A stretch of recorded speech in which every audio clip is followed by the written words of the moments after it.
Olá a todos e a todas, meu nome é Paulo Diniz, professor do Instituto Federal de Pernambuco, campus Olinda, e este é o nosso curso de EAD Roteirizando as Histórias em Quadrinhos. Continuando na elaboração dos roteiros, hoje vamos fazer algo mais sistemático. Na aula passada, nas aulas anteriores, começamos a trabalhar um pouco com como se faz o roteiro do quadrinho. Temos o argumento, temos a sinopse e temos a quadrinização.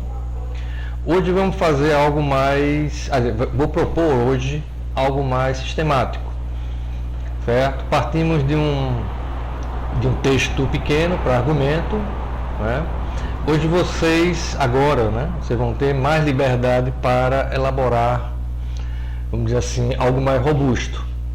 Então não será apenas um argumento, não será apenas uma sinopse. Teremos também a construção de personagens. Vamos resgatar também uma tarefa, que eu passei, acho que na aula 6, que era utilizar as categorias de Vladimir Prop para organizar o papel de cada personagem dentro da história. Então, continuando com roteiros para história em quadrinhos. Aqui tem um modelo, ele vai estar disponível lá na nossa sessão, na nossa aula no ambiente virtual. Então, o que eu quero? Então, temos aí uma lâmina com um argumento, certo? Pode ser algo um pouco mais elaborado, certo? Pode ser uma frase, pode ser um conceito, felicidade, tristeza. Aí é a critério de vocês. Pode ser uma história que você conte resumidamente, não é uma sinopse, certo? O argumento é uma história com começo, meio e fim. Então você pega um livro, e seu argumento vai ser aquele livro, mas para saber qual é aquele livro ou qual parte daquele livro, você tem que fazer um certo de onde eu vou tirar essa história, em que essa história se baseia. Seria basicamente isso. E aí, a partir daí, você faria a sinopse, que nós vimos também como é a sinopse, que é um pouco mais detalhado, é um pouco mais demarcado, os pontos onde a história se desenvolve, como se fosse uma localização geográfica e temporal da história, e também uma localização rítmica da história. Quando é lento, quando acelera, quando ganha dramatização, quando chega ao ápice e tende a ir para o final. Mas uma história pode ter vários ápices, várias viradas, como se diz, o turning point. Então, a sugestão é que vocês aproveitem um pouco o tempo do final de semana para criar algo mais elaborado, tentar exercitar. Tornar o exercício algo mais prazeroso, no sentido de ir além da mera tarefa, como a gente foi feito na aula passada.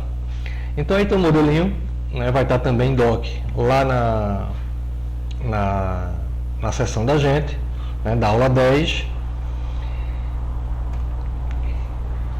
E aí temos, além do argumento e da sinopse, vamos ter uma descrição dos personagens, coisa que não temos feito antes, certo? Integrada à história, entenda-se bem. Então, nós vamos ter os personagens, o personagem, a ação, que ação eles fazem, que ação eles são determinadas para ele na história.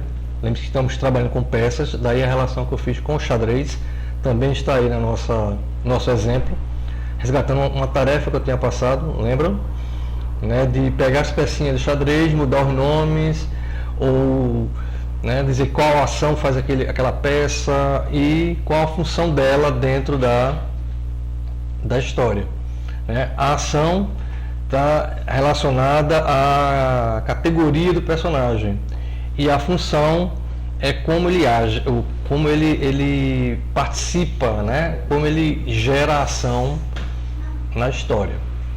Então, eu coloquei as peças de xadrez, né? O peão, a torre, o bispo, o cavalo, o rei e rainha, certo? Essa definição da ação é aleatória, quer dizer, é a minha visão, cada um pode criar ou recriar, certo? Dá uma função, dá uma ação àquele personagem ou àquela peça e dá a função. Além disso, as características físicas e psicológicas. Lembrando, vocês não vão desenhar, pode até desenhar, mas vocês vão ter que descrever o personagem de forma que quem for desenhar saiba ou crie na cabeça quem ele vai querer representar. Certo? Lembrando sempre que este curso ele é voltado para a roteirização, não necessariamente desenhar quadrinhos, né? Porque existe uma ideia de que o quadrinho, logicamente, tem um desenhista que é acho que a grande vedete do trabalho, mas sem o roteirista, né, a história fica sem conteúdo, e muitas vezes o roteirista é quem sobressai.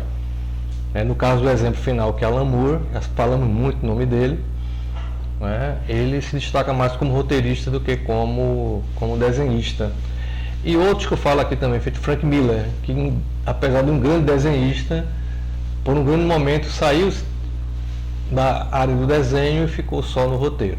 Então, são atividades complementares, são atividades imprescindíveis para a narrativa dos quadrinhos e, acima de tudo, são atividades que elas têm que estar integradas, certo? Então, as características físicas, idade, gênero, se tiver ou não, fenótipo, que são as características que aparentam, né? A singularidade, ou seja, o que é que determina aquele caractere, né? Qual a característica física que o determina, que o define, né? Um bigode, um tique, né? Uma característica física, né? Como coloquei ali, né? A característica observável do personagem. Só que mais específico nessa singularidade. A ferramenta, é sempre bom o personagem ele ter uma ferramenta, certo? Um totem, né? Algo que ele use como que ele mexa com aquilo. Lembrando sempre, a ferramenta ela não faz parte de um poder, ela não faz parte do corpo, pode estar integrado, mas ela não faz parte do corpo do personagem. Toda ferramenta é externa, certo? O próprio conceito de ferramenta é que é externo ao corpo humano, é criado pelo ser humano. E o poder, né? E aí pode ser um poder que lhe apareça, e aí no super-heroísmo a gente tem o raio, a força, certo? Que está associado à ferramenta, mas não é a ferramenta, né? Lembre-se sempre que a ferramenta é algo externo ao personagem. E as características psicológicas, eu sempre coloco uma frase lema, né? Como se resumisse naquela frase o personagem. Um comportamento, um temperamento e uma autorreferência, como o personagem se vê, né? Como ele vê a si dentro do contexto. Não só o personagem, mas todos os personagens. Então a gente tem uma tabela aí, onde a gente tem o personagem com a nominação, lembrando que o nome é muito importante para o personagem, certo? Ele define até características, define temperamentos, define a própria função do personagem na história.